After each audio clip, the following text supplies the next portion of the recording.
السلام علیکم ورحمۃ اللہ. لا حول ولا قوة الا باللہ. حسبنا اللہ ونعم الوکیل. یا حی یا قیوم برحمتک استغیث. لا الہ الا انت سبحانک انی کنت من الظالمین. اللہم صلی علی محمد وعلی آل محمد واصحاب محمد اجمعین الی یوم الدین. آمین. مفتی صاحب آئے ہوں اور اس کے بعد اتنے سوالات کیسے آ سکتے ہوں؟ انہوں نے پھر اپنے کال رکھو. ٹھیک ہے. 5 منٹ کی جو ان کی ویڈیو تھی نا جی، جاتے جاتے انہوں نے جو ڈرتے ڈرتے ایسے ایسے دیکھتے ہوئے بنائی اور جس طرح آئے تھے ویسے ہی چلے گئے، اس کو میں 10 علمی پوائنٹس کی شکل میں ڈسکس کروں گا. اس کے جو ان کے جو فرامین ہیں نا ان کی شرح بیان کروں گا.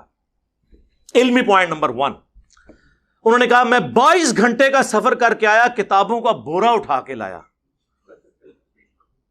اور میں نے 48 گھنٹے پہلے یہ ریکارڈ کروایا تھا کہ میں اسپیشل کراچی سے جہلم آیا ہوں، اور آپ کو پتہ ہے جہلم کراچی سے 20-22 گھنٹے کا سفر ہے، وہ کافی دور ہے جہلم.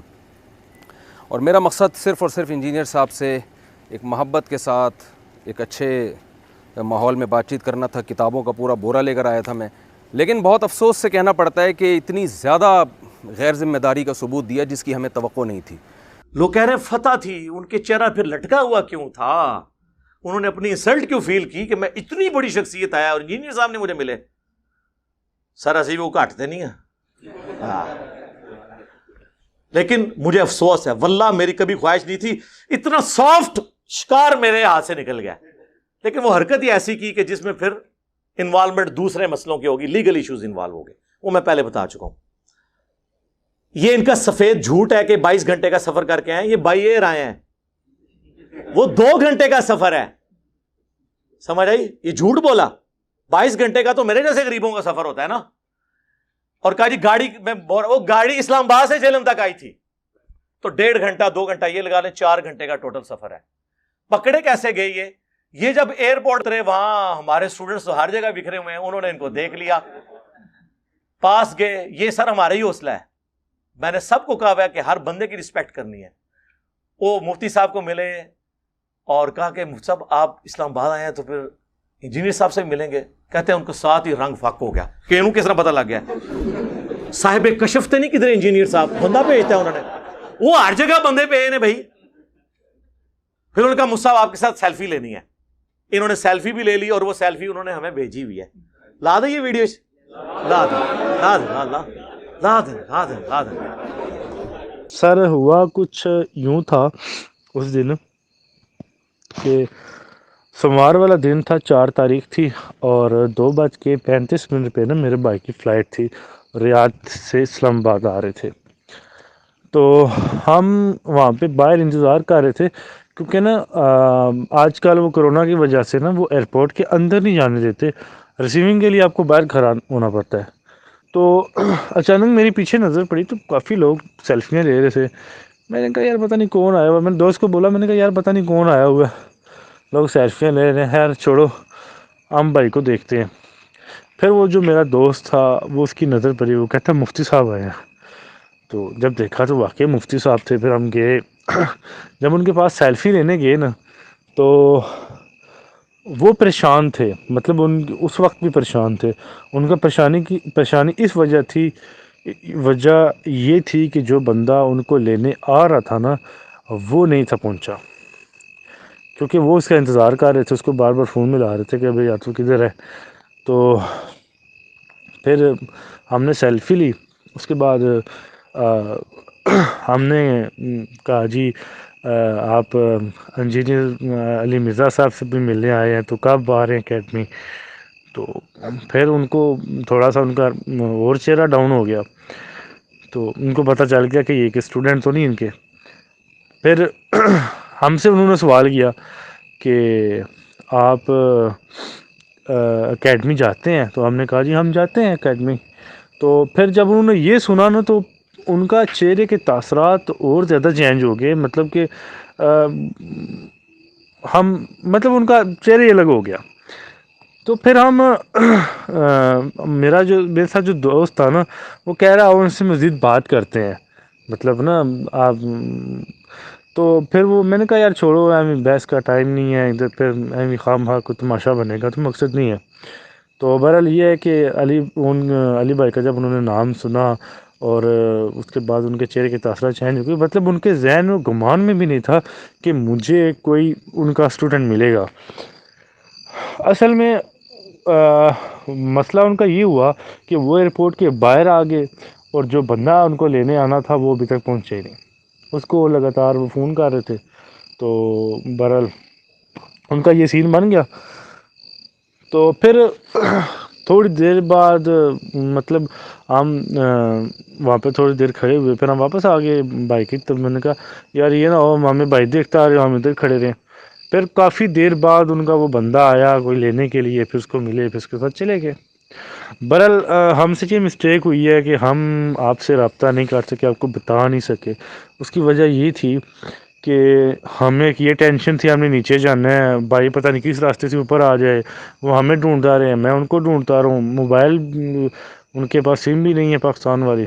تو بہرحال پھر وہ اس ٹینشن میں ہم نیچے چلے گئے، انتظار کرتے رہے تقریباً بھائی جا کے تقریباً 4:25-30 منٹ پہ باہر آئے ہیں، کیونکہ وہ کرونا ٹیسٹ وغیرہ ہو رہے تھے۔ پھر ہم وہاں سے نکلے، ہم نے واہ کینٹ جانا تھا، وہ بھی ٹینشن تھی، پھر واہ کینٹ چلے گئے، وہاں سے پھر واپس آئے، اسلام آباد جانا تھا، پھر ہم تقریباً رات 12 بجے پہنچے، بس اس ٹینشن میں تھے۔ اور پھر وہ ہمیں یاد نہیں رہا بتانے کا، بس ہماری یہ مسٹیک ہوئی ہے۔ پھر اگلے دن بھی بیزی رہے ہیں، تو بس اس ٹینشن میں ہم آپ کو بتا نہیں سکے۔ اصل بھائی نا پتہ کیا، وہ ان کا یہ سین تھا نا، ان کا یہ تھا کہ میں جو ایئرپورٹ سے نکلوں گا نا تو ساتھ ہی گاڑی میں بیٹھ کے تو اللہ حافظ، مجھے کسی نے دیکھنا نہیں ہے۔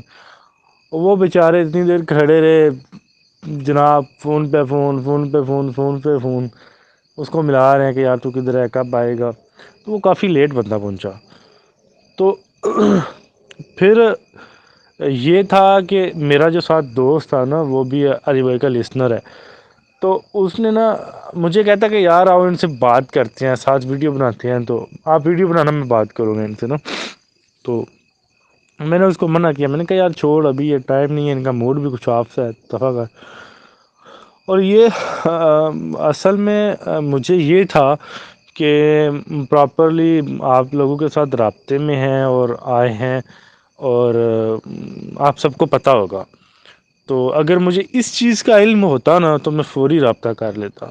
مجھے اس چیز کا علم ہی نہیں تھا، یہ تو بعد میں مجھے پتہ چلا کہ یہ تو کوئی فلم اور ڈال کے چلے گئے ہیں۔ اور پھر ساری سچویشن جو میں نے پیچھے دیکھی ہے، پھر اس کی کہانی کی مجھے سمجھ لگی کہ یار یہ اتنے ایئرپورٹ میں کھڑے اتنے پریشان کیوں تھے کہ بندہ کب آ رہا ہے۔ حالانکہ ان کی تو فین فالوئنگ اتنی زیادہ تھی ایئرپورٹ پہ جناب، کبھی کوئی ادھر سے آ کے سیلفی لے رہا ہے، کبھی کوئی لے رہا ہے۔ تو حالانکہ بندے کو خوش ہونا چاہیے کہ یار میرے اتنے زیادہ لوگ چاہنے والے آئے ہیں، تو خوش ہونا چاہیے تھا، پر ان کے تاثرات ہی الگ تھے۔ کیوں الگ تھے؟ وجہ یہی تھی کہ مجھے کوئی علی بھائی کا اسٹوڈنٹ نہ دیکھ لے، تو آگے تک بات نہ چلی جائے۔ بھائی یہ تو بعد میں پتہ چلا جب انہوں نے یہ سارا ڈرامہ کریٹ کیا۔ تو پہلا جھوٹ یہ کہ 22 گھنٹے کا سفر نہیں، 2 گھنٹے کا سفر۔ دوسرا یہ ساتھ ہی اس کے یہ جو انہوں نے کہا کہ بورا لے کے ہوں کتابوں کا، سر قرآن و حدیث سے دلائل دینے کے لیے بوروں کی ضرورت نہیں ہوتی، یہ بابوں کی کتابوں سے حوالے دینے کے لیے بوروں کی ضرورت ہوتی ہے۔ یہ تو ایک موبائل کے اندر حدیث کی کتابیں آ جاتی ہیں، اور قرآن یہ کتابیں وہ دوسری لے کے آتے ہیں، حدیث کی نہیں لے کے آتے، تو بورے کی تو ضرورت ہی نہیں تھی۔ آپ اپنے عقائد المحند علی المفند جس کا تعارف شریف اینڈ پہ میں کرواتا ہوں، اور حضرت معاویہ رضی اللہ تعالیٰ عنہ کا خروج خلیفہ راشد مولا علی رضی اللہ تعالیٰ عنہ علیہ السلام کے خلاف، آپ اگر امیر شام کی حمایت کرتے ہیں تو اس کو قرآن و حدیث سے ثابت کریں نا، بابوں سے تو ثابت نہیں کرنا۔ علمی پوائنٹ نمبر 2، میں محبت بھرا پیغام لے کر آیا تھا انجینئر صاحب کے لیے۔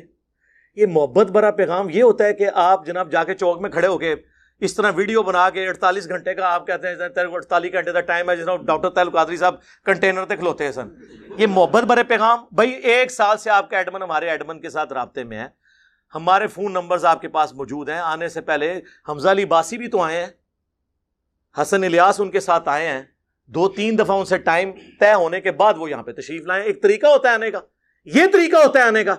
محبت بھرا پیغام اس طرح لایا جاتا ہے. اور پھر اس محبت بھرے پیغام میں جو زہر چھپا ہوا ہے, کہ جس بنیاد میں نے آپ کو بلایا تھا کہ میں نے آپ کے ساتھ اکیلے بات کرنی کیمرہ مین کی موجودگی میں, یا مفتی تقی عثمانی صاحب ساتھ بیٹھ جائیں, تیسرا کوئی بندہ نہیں. آپ نے اس کو وائلیٹ کیا اور کہا کہ 6 سال میرے ساتھ بندے ہوں گے, جس میں ایک مولوی کا بھی نام لے لیا جو 11 سال سے ایڑیاں رگڑ رہا ہے کہ انجینئر صاحب کے سامنے بیٹھ جاؤں. تو میں نے کہا بھی تیری تو ویورشپ سینکڑوں میں بھی نہیں ہے, بڑے کو بلاؤ. اور اس کو پتا تھا میں جب 6-7 کا نام لوں گا تو یہ بیٹھنے کے لیے. آپ کو میری شرائط نہیں پتا. دوسرا میں نے 1.5 گھنٹہ المؤنت میں بات ہوگی, 1.5 گھنٹہ باقی مسائل پہ حضرت معاویہ رضی اللہ تعالیٰ عنہ, ٹھیک ہے وہ تو ہم نے پہلے مانا ہوا ہے, اس کو آپ المؤنت کے کھاتے میں ڈالیں کیونکہ آپ عقیدے کا مسئلہ. اور 1.5 گھنٹہ باقی مسائل میں دیوبندیوں کے سارے مان لوں گا فروئی, اگر وہ اپنے عقیدے المؤنت والے اور حضرت معاویہ رضی اللہ تعالیٰ عنہ کا مولا علی علیہ السلام کے خلاف خروج کو حق ثابت کر دیں قرآن و حدیث کی روشنی میں بغیر دلیل کے آپ کے عقیدے مان لوں گا. جس میں بار بار کہتا ہوں, جب تک قادیانی ختم نبوت کو نہیں مانتے ان سے رفع الیدین پہ بات نہیں ہوگی. وہ رفع الیدین نہیں کرتے, میں کرتا ہوں. تو میں اب ان کو یہ نہیں کہوں گا کہ تم حنفیت چھوڑ دو, وہ حنفی ہیں, انہوں نے اپنی ویڈیو میں کہا ہوا ہے ہم حنفی ہیں. جی, حنفیوں سے نکلا ہوا ایک وہ ٹوٹ کے الگ ہوا جن کی ہم نے تکفیر کی. We follow generally Imam Abu Hanifa's fatwa were very largely accepted by the Ummah, and unless we find reasons to disagree with him, we would generally follow the Fiqh Hanafiya. Investigate personally, directly. The overbearing principle should be that you follow Hazrat Imam Abu Hanifa. This is the entire attitude of Jamaat Ahmadiyya.